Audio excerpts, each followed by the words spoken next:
가이드북 저자 백훈 선생입니다. 이번 시간에는 자녀의 장명에 대해서 함께 얘기 나누는 시간을 가져보겠습니다. 출산 전이시라면 해외에서 출산할 아이의 이름을 어떻게 지어야 할지 고민하고 계시거나 많은 고민 후에 이미 장명하셨을 거라고 짐작합니다. 부모가 둘 다 한국계인 경우에 자녀의 이름을 어떻게 해야 할까요? 결론부터 말씀드리면 가정마다 다릅니다. 우리 한민족뿐만 아니라 여러 민족이 이 주제 하나로 동족 내에 열띤 토론을 펼치며 어느 것이 바람직하다고 침을 튀기며 논쟁을 펼치는 주제입니다. 복잡한 문화적, 사회적, 민족적인 요소가 내포됩니다.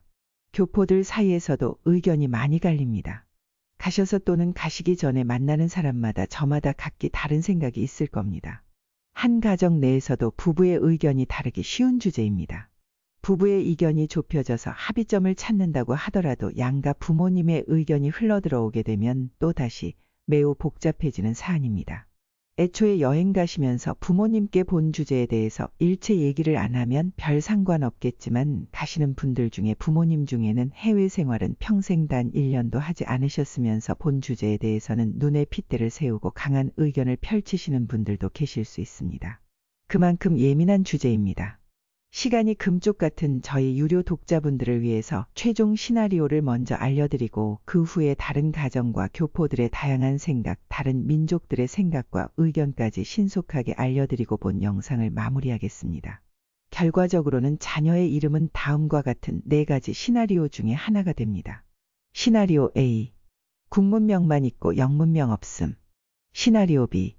영문명만 있고 국문 이름 없음. 시나리오 C. 둘 다 있음. 단 국문명 먼저 표기. 시나리오 D. 둘 다 있음. 단 영문명 먼저 표기. 국문 장명으로 일단 열띤 토론을 시작으로 영문명의 유, 무 이걸로 또 여러 날을 보내고 서로 침을 튀깁니다.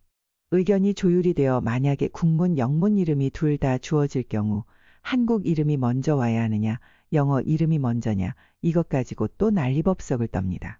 비단 가시는 분들만 그러는 것은 아닙니다. 교포 사회를 봐도 1세가 이민 와서 거기 현지에 태어난 2세에게 국문 이름만 지어주는 경우도 있고 영문명만 하는 경우도 있고 둘 다 하는 경우도 있습니다.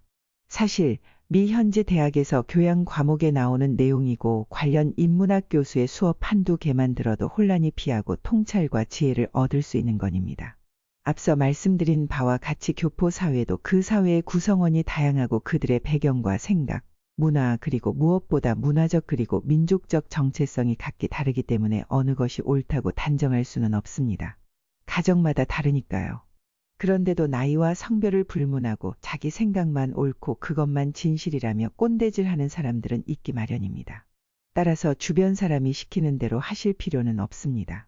그 주변 사람의 주변 사람들조차도 그 사람의 의견에 대체로 동의하지 않을 수도 있으니까요. 그러나 다음과 같은 경우에는 어쩔 수 없이 가시는 분들의 의견을 줄이고 타인의 의견을 수렴해야 하는 경우도 발생합니다. 가령 독자분 모모 씨의 생각에 정반대되는 의견을 장인어른 또는 아버지가 강하게 펼친다고 가정하시죠. 장인어른은 독자분 모모 씨의 생각과 다르게 어떻게 장명하라고 주장하실 수도 있습니다. 그분은 자신의 주장에 무게를 싣기 위하여 너희들 내 말대로 하지 않으면 너희 120만 원짜리 이코노미석 타고 가라. 라고 하시며 으름장을 놓습니다. 기존의 인당 1등석 1200만 원짜리 항공권을 구매해 주시겠다는 얘기를 철회하는 것이죠. 모모 씨는 그건 좀 지나치다고 하며 인당 600만 원짜리 비즈니스 좌석을 흥정해 봅니다. 어르신은 한치의 양보 없이 뭐 아니면 도 형식으로 1등석 아니면 이코노미석 중 택이라라며 일종의 모모 씨의 친자 장명권을 두고 경제력을 토대로 협상하겠다는 의도이죠. 세상사가 어찌 다 모모 씨 맘대로 되겠습니까? 이런 때는 불편을 감수하고 쪼그리고 앉아서 아이의 태동과 비행기 엔진 소리를 번갈아 들으며 가는 방법도 있고 어르신께 장명권을 2,400만 원에 팔게 될 수도 있습니다. 수완이 좋으시다면 모모 씨는 1등석 항공권 외에 추가로 숙박료를 지원받으실 수도 있겠죠. 이런 건 각자 알아서들 하시기를 바랍니다. 결론적인 시나리오를 먼저 살펴봤으니 이제 본론으로 들어가실까요? 태어날 자녀의 배경이 한국이든 일본이든 중국이든 그 외 동남아든 중동이든 할 것 없이 민족적 또는 문화적인 특색을 나타내는 이름을 지어줄 경우에 고려하게 되는 사항들이 있습니다. 부모 또는 그 부모의 어르신들은 자녀의 이름을 선택할 때 자신의 문화적 자부심을 비롯하여 현지, 사회의 동화, 실용적인 측면을 고려하여 복잡한 장명 과정을 거치게 됩니다. 이에 따른 핵심 요소 몇 가지를 살펴보겠습니다. 첫째, 민족적 정체성과 그 민족의 문화적 유산입니다. 국문명은 한 개인의 문화유산 및 민족적 정체성과 그 가족사와 연계됩니다. 일부 부모는 자녀가 현지에 완전히 동화되어 자기 뿌리를 완전히 상실할 것을 극심하게 우려하여 자기 뿌리와 정체성을 보존할 목적으로 문화적인 이름을 우선시하는 사람들도 있습니다. 둘째, 사회적인 적응과 동화를 고려하여 영어 이름을 우선시하는 다들 부모들도 있습니다. 현지에서 너무 눈에 띄지 않게 다수의 문화에 동화될 수 있게 장명하는 사고방식이기도 합니다. 첫 번째 유형과 반대로 정체성을 상실할 것을 염려하기보다는 오히려 새로운 사회에 동화되길 바라는 마음에 국문 이름을 완전히 떼어내고 영어 이름만 지어주는 부모들도 있습니다. 교포 사회를 들여다보시면 둘 다 허다하게 있습니다. 재미있는 사례 중에 하나는 첫 번째 유형의 부모가 자녀에게 한국 이름만 지어줬는데 정작 그 아이는 하버드 대학교를 졸업하고 성인이 되어도 자신의 국문명을 제대로 한글 발음하지도 못하는 케이스도 봤습니다.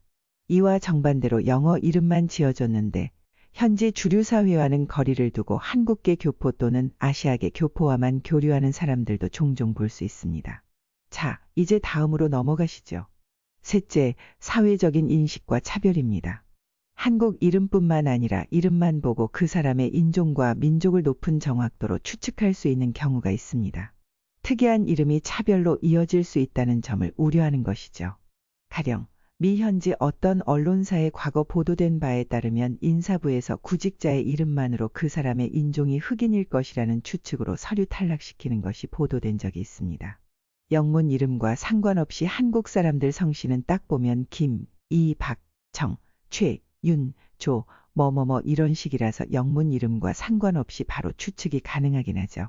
하여튼 일부 부모는 민족적 특성이 강한 이름이 자녀의 인생 경험과 기회에 미치는 영향을 고려하기도 합니다. 넷째는 표현적 정체성입니다. 앞서 다룬 자신의 정체성과는 차이가 있습니다. 첫째로 다룬 정체성은 아이가 자신의 정체성을 유지하는 데 도움이 되라는 측면으로 내적인 측면에 무게를 둡니다만 표현적 정체성은 민족성을 띤 이름으로 자신의 문화적 자부심을 외부로 표현하고 표출하며 의도적으로 드러내기 위한 외적인 요소에 무게를 둡니다. 다섯 번째는 종교적인 이유와 관행에 따른 것입니다. 간혹 국내에서도 토종 한국인 부모가 신생아의 이름을 외국 이름을 국문으로 표기하여 장명하기도 합니다. 자녀에게 문화적 유산이나 민족적인 뿌리보다는 자녀의 종교적 신념을 더 중시하겠다는 의도이겠죠. 그 외에도 이유는 다양합니다. 저마다 다른 이유에서 장명하는 것이고 한국 이름이 있더라도 자신의 이름 석자조차도 제대로 발음 못하는 인간이 있는가 하면 영문 이름만 있는 아이가 얘는 정말 교포 2세 또는 3세가 맞는지 의문이 들 정도의 영어 실력을 나타내는 사람도 간혹 있습니다. 각기 다르니 누군가 어떤 방식만 옳다고 고집한다면 그 사람은 아마 꼰대일 가능성이 높을 것 같습니다. 저는 그 태어날 아이의 부모를 보면 대략 신생아의 이름이 앞서 설명한 4가지 시나리오 중에 뭐가 될 것이라는 게 딱 보입니다. 해당 부모 생각대로 하시는 게 대부분 바람직한 선택이라고 생각합니다. 주변에서 감나라, 배나라 하며 짓거릴 문제가 아니라고 생각합니다. 최종적인 결정은 부모의 몫이고 부모 나름대로 생각이 있으실 것이라고 믿어 의심치 않기 때문입니다. 자녀분을 장명하기 위하여 제가 설명드린 사회 인문학적 내용과 현지 지식은 기본 중에서 기본입니다. 이외에도 고려할 사항이 많습니다. 귀한 자녀분의 장명을 마치 키우는 금붕어 별명을 짓듯 하찮게 할 수는 없습니다. 국문 이름 또한 국내에서 장명소에 맡기셔서 좋은 이름을 지었다고 하더라도 그 영문 표기를 고민해 봐야 합니다. 로마자 표기가 어색하지는 않은지, 부정적인 의미를 상기시키지는 않는지, 발음은 깔끔하게 되는지 등등입니다. 장명 도움이 필요하시면 연락하시기를 바랍니다. 이번 편은 이것으로 마무리합니다.